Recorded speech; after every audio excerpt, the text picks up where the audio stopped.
For Chasm Radio, I am Farm Director Joe Gill. We're here at St. Augusta. Dale Hansen with Luxembourg Feed Service joining us. And Dale, thanks for joining us. You have the first of two informational sessions going on here. Kind of describe the whole topic and what's going to be discussed. We mix a lot of non-GMO feeds, and we're going to talk a lot about non-GMO feeds and some organic feeds. And basically, we're going to be talking about some of the soils, what we're doing to the soil to make better feed, to make better meat, better animals. The other thing that we're doing is we're going to be talking about laying hens and broilers, how the feed affects their regular herd health, and as far as performance-wise, feed efficiency, that type of thing.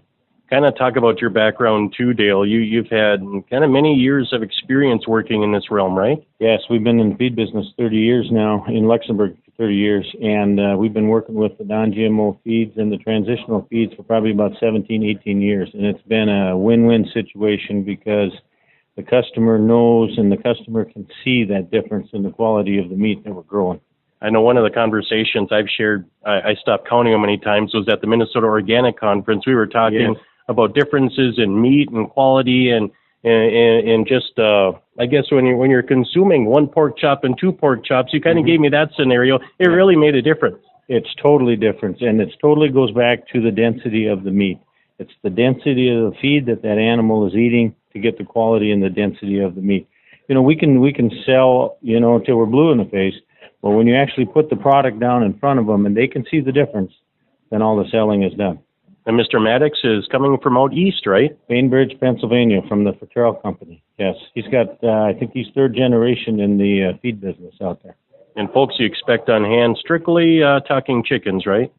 There'll be a lot of chickens. We're also going to talk about some goats and sheep, but the main concern is going to be the chickens here tonight because we have a lot of people growing their own meat, the broilers as well as the eggs.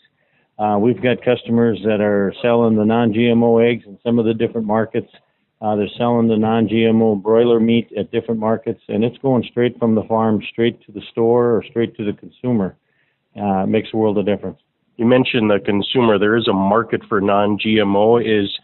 Is non-GMO on the outside looking in yet? Is it a niche, or how would you compare it to conventional farming, Dale? Do you ever get into that conversation at all? Or? We do. We talk about that quite a bit, and there's a big market for non-GMO feeds, non-GMO grains.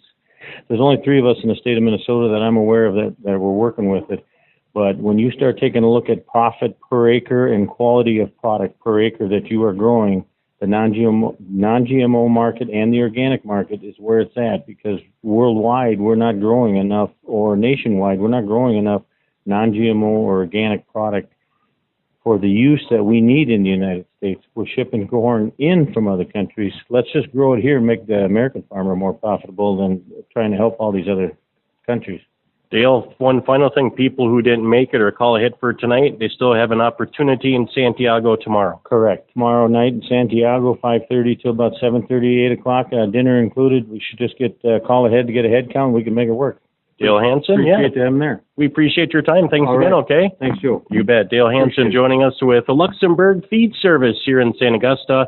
Find out more details. Listen to Chasm Radio. We'll give you more details Tuesday morning about the meeting in Santiago as well. For Chasm Radio, today's Focus on Farming, I'm Joe Gill.